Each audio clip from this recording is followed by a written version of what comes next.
আসসালামু আলাইকুম, welcome my channel our family kitchen and story. আজকে শেয়ার করব আমড়ার আচার। চলেন দেখা যাক আমি যেভাবে আমড়ার আচার বানাই সেটা আপনাদের সাথে শেয়ার করি। তার জন্য আমি এখানে 1 কেজি আমড়া নিয়েছি। আমড়াগুলো এমনভাবে ছিলতে হবে যাতে সবুজ অংশটা থাকে, কারণ আমড়া কিন্তু নর্মালি বেশি টক হয় না, আর যে টকটা থাকে সেটা সবুজ অংশে থাকে, বাকিটাই কিন্তু টক থাকেন না। এই জন্য আপনাকে ছিলার সময় অবশ্যই সবুজ অংশ রেখে ছিলতে হবে, তাহলে অল্প একটু টক পাওয়া যায়, নাহলে কিন্তু আমড়াতে টক পাওয়া যায় না। দেখেন আমি এইভাবে ছিলে নিয়েছি, এইভাবে ছিলতে হবে। এখন আমি পিস পিস করে কেটে নিয়েছি সবগুলা। এখন আমি এটা ধুয়ে নিব, কারণ আমরা কাটার পরে কিন্তু এখানে আঠাটা ভাব থাকে, এর জন্য ধুয়ে নিব। না ধুয়ে নিলে দেখা যায় কেমন একটা হাতে লাগবে। দেখেন কত আটাটা বের হয়েছে। আসলে এক একজন এক একভাবে বানাই, আমি যেভাবে বানাই সেটা শেয়ার করতেছি। দেখেন কত ময়লা পানি বের হয়েছে। এর ভিতরে আমি লবণ দিয়ে দিচ্ছি আধা চামচ, আর মরিচের গুঁড়া দিয়েছি 2 চামচ, দিয়ে মেখে নিচ্ছি। মেখে আমি রেখে দিব এক সাইডে।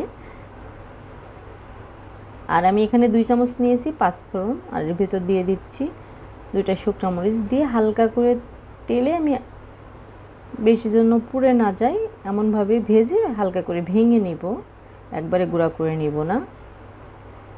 আর এর ভিতর আমি 4 কাপের 1 কাপ সরিষার তেল দিয়েছি, 4টা এলাচ দিয়েছি, 2 টুকরা কাঠ দিয়েছি দারুচিনি, একটা তেজপাতা, কয়েক রসুন আর 2টা শুকনো মরিচ দিয়ে হালকা করে ভেজে নিচ্ছি।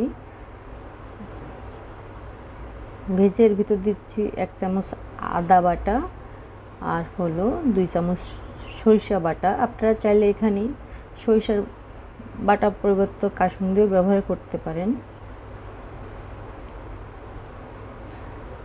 দিয়ে কাঁচা ভাব যাতে না থাকে এমনভাবে ভেজে নিব। আর আগে থেকে যে আমড়াতে মরিচ আর হলো লবণ মাখিয়ে রাখছিলাম ওটা দিয়ে দিয়েছি। আচারটা কিন্তু সবসময় সরিষার তেলে করতে হয়, তাহলে ভালো লাগে। আর এখানে আধা চামচ হলুদের গুঁড়া দিয়েছি, তাহলে কালারটা সুন্দর আসবে এই জন্য।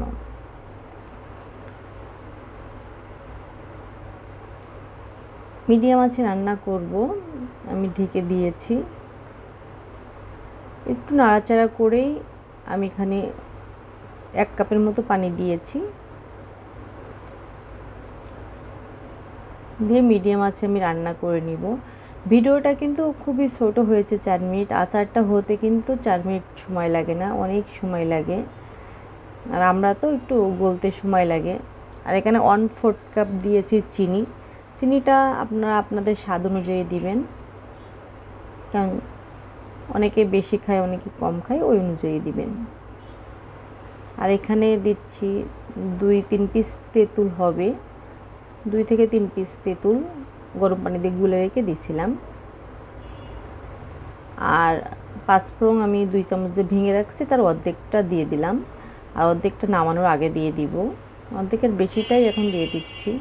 আর তেঁতুল, কারণ আমড়াটা বেশি টক হয় না, এই জন্য তেঁতুল দিয়েছি। তেঁতুল দিলে কিন্তু খেতে ভালো লাগবে, খুবই ভালো লাগবে, আর না দিলে কিন্তু টকটা আসবে না পর্যাপ্ত পরিমাণে, কারণ আমড়াটা হবে টক ঝাল মিষ্টি আচার, এই জন্য। আর আগে যে আমার পাঁচফোড়নটা রেখে দিয়েছিলাম কতখানি, সেটা দিয়ে দিলাম। এখন কিন্তু শেষের পর্যায়ে চলে আসছে। আমার ভিডিওটা ভালো লাগলে চ্যানেলটা সাবস্ক্রাইব করে পাশে থাকবেন। দেখেন আমার কিন্তু এই পর্যায়ে হয়ে গেছে, আমি নামিয়ে নিব। আচার হইতে কিন্তু অনেক সময় লাগে। দেখেন ফাইনালি আমার হয়ে গেছে, খেতে কিন্তু দারুণ হয়েছে।